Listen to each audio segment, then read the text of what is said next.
নাই মই সাংঘাতিক ধৰণৰ আমি আশাবাদী বিশেষকৈ আমি সদায় এটা নতুনত্ব আমি বিচাৰোঁ আৰু এগৰাকী যেতিয়া ব্যক্তি যেতিয়া নতুনকৈ আহিলে তেওঁ চিন্তাধাৰা যদি ভাল হয় তেতিয়াহ'লে আমাৰ সকলোৰে কাৰণে মংগল। এতিয়া গৌৰৱ গগৈ এনেকুৱা ধৰণৰ এগৰাকী ব্যক্তি আপোনালোকে সকলোৱে জানে যে তেওঁ কেনেকুৱা ধৰণৰ এক ভাৱমূৰ্তি লৈ পেলাই তেওঁ আজি ৰাজনীতিত তেওঁ আছে আৰু আজি তেওঁ নিজে অতি কম বয়সত তেখেত MP হ'ল MP হৈ আজি গোটেই ভাৰতত তেওঁ এক অবিসম্বাদী মানে তেখেত এজন তেওঁ নেতা সকলোৱে তেওঁক মানি লৈছে একদম প্ৰতিষ্ঠিত নেতা আৰু তেওঁৰ মানে যি চিন্তাধাৰা কথা বতৰা বা আমাৰ লগত তেওঁৰ লগত মোৰ লগত যিখিনি আমি কথা পাতোঁ আমি সাংঘাতিক ধৰণৰ মোৰ এটা অনুভৱ আছে যে গৌৰৱ গগৈৰ যেতিয়া নেতৃত্বত যেতিয়া তেওঁ আমাৰ অসমবাসীয়ে যেতিয়া আস্থা ৰাখিব মই ভাবোঁ অসমত এক নৱযুগৰ আৰম্ভণি হ'ব আৰু বিশেষকৈ নৱপ্ৰজন্মৰ তেওঁ যথেষ্ট তেওঁৰ প্ৰতি আকৰ্ষিত যোৱা ইলেকশ্যনতো আমি দেখিছোঁ আৰু আমি খুব ভাল দিনৰ বাবে আমি অপেক্ষা কৰোঁ। এই বিষয়ে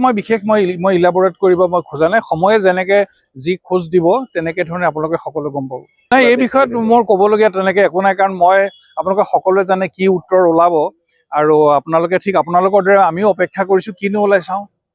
জানে সকলোৱে যে যোৱাকালি আমাৰ যোৰহাটৰ সাংসদ মাননীয় শ্ৰী গৌৰৱ গগৈ ডাঙৰীয়া আমাৰ অসম প্ৰদেশ কংগ্ৰেছৰ সভাপতি পদত অধিষ্ঠিত হৈছে।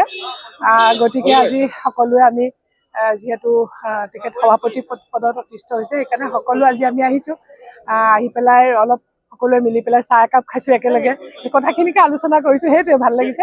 আৰু তেখেতে যেতিয়া আহিব আদৰণিটোতো হ'বই, হয় এইটো এটা গতানুগতিক কথা।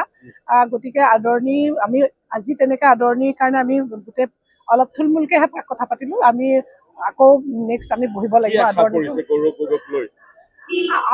আমিতো যথেষ্ট আশাবাদী, আমি সমগ্ৰ অসমৰ ৰাইজৰ আশা ৰাইজে যিখিনি দেখুৱাইছে তাৰ ওপৰতে আমি আশাবাদী যে গৌৰৱ গগৈ ডাঙৰীয়াৰ নেতৃত্বত আগন্তুক 26ত আমি চৰকাৰ গঠন কৰিবলৈ সক্ষম হ'ম। যি দলে বলে এতিয়া জনতা ভৱন দখল কৰাৰ নহয়, এইটো আজি আমাৰ সকলোৰে মনত এটা উৎসাহ। গতিকে আমি ইয়াতে চিফ হুইপক লগ পালোঁ, জাকিদাক লগ পালোঁ, সকলোকে ইয়াতে লগ পালোঁ। সকলোৰে মনত এটা উৎসাহ আহিছে যে গৌৰৱ গগৈ ডাঙৰীয়া সভাপতি হৈছে। গতিকে আমি বিশ্বাস যে 26ত আমি দিছপুৰ দখল কৰিব পাৰিম আজি। গতিকে আমি সকলোকে লগ পাইছোঁ, মনত ফূৰ্তি আমি চাহ খাইছোঁ একেলগে বহি। আজিৰ পৰা মানে এক প্ৰকাৰ জনতা ভৱন আশাবাদী, আমাৰ হোপ ফৰ দ্য বেষ্ট, ভাল হ'ব বুলি আমি আশাবাদী।